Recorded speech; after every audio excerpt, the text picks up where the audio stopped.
Assalamualaikum warahmatullahi wabarakatuh. Saya Marwa Nur Aziza dengan NIM 12020900052.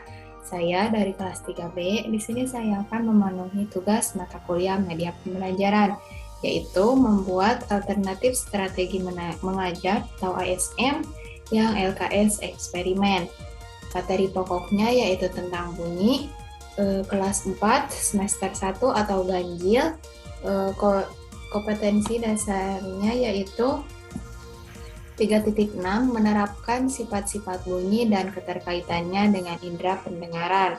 Adapun indikator capai yang telah saya tentukan yaitu 3.6.1. Siswa mampu memahami tentang pengertian sifat-sifat bunyi. 3.6.2 yaitu siswa mampu menjelaskan sifat-sifat bunyi yang berkaitan dengan indera pendengaran. Adapun kompetensi dasar yang kedua yaitu 4.6 yaitu menyajikan laporan hasil percobaan tentang sifat-sifat bunyi. Adapun indikator capai yang telah saya tentukan yaitu 4.6.1 yaitu siswa mampu menyajikan hasil percobaan tentang berbagai sifat-sifat bunyi yang berkaitan dengan indera pendengaran. Sebelumnya, saya akan menjelaskan sedikit tentang pengertian. Bacalah teks berikut ini. Bunyi adalah hasil getaran suatu benda yang merambat dalam bentuk gelombang bunyi. Sedangkan sifat-sifat bunyi adalah sifat yang berpindah ke tempat lain dengan cara merambat melalui media tertentu. Oleh karena itu, bunyi yang merambat disebut gelombang bunyi.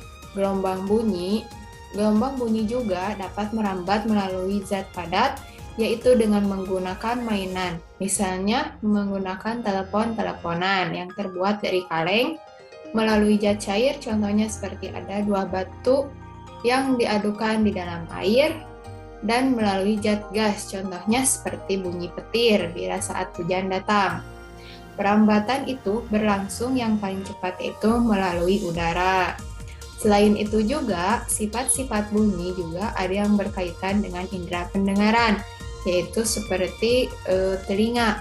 Bunyi yang ditangkap oleh daun telinga akan masuk ke lubang telinga, lalu menggentarkan gendang telinga.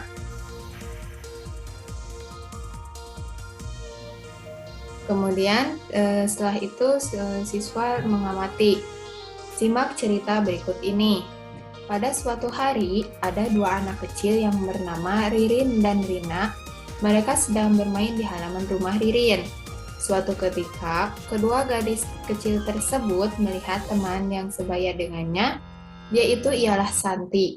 Dia sedang membawa ember yang berisi air. Kemudian, adiknya yang bernama Riko sedang membawa batu dan corong.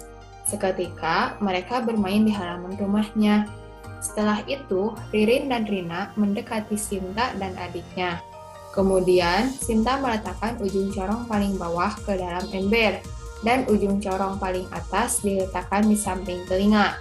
Setelah itu, Riko mengetuk ember tersebut menggunakan batu. Seketika, apa yang terjadi? Yaitu, ketika ember yang berisi air itu diketuk menggunakan batu, akhirnya ada suara bunyi yang keluar dari corong tersebut yang ditangkap oleh daun telinga, kemudian masuk ke dalam lubang telinga dan menggetarkan gendang telinga.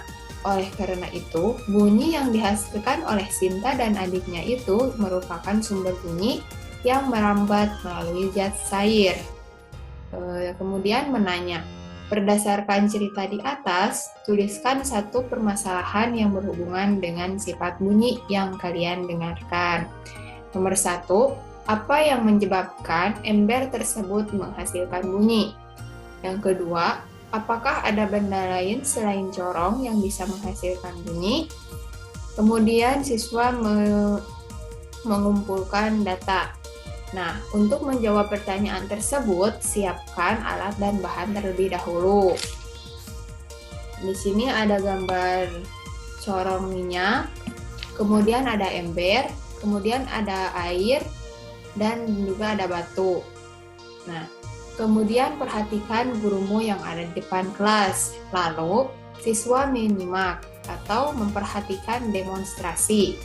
yang dipraktikkan oleh gurumu di depan kelas. Cara kerja yaitu, siapkan terlebih dahulu corong minyak, kemudian siapkan ember yang sudah diisi air, kemudian siapkan satu buah batu, dan ambillah corong, kemudian dekatkanlah ujung corong bawah ke dalam ember yang sudah berisi air, dan ujung corong atas dekatkan kepada telinga atau pinggir telinga.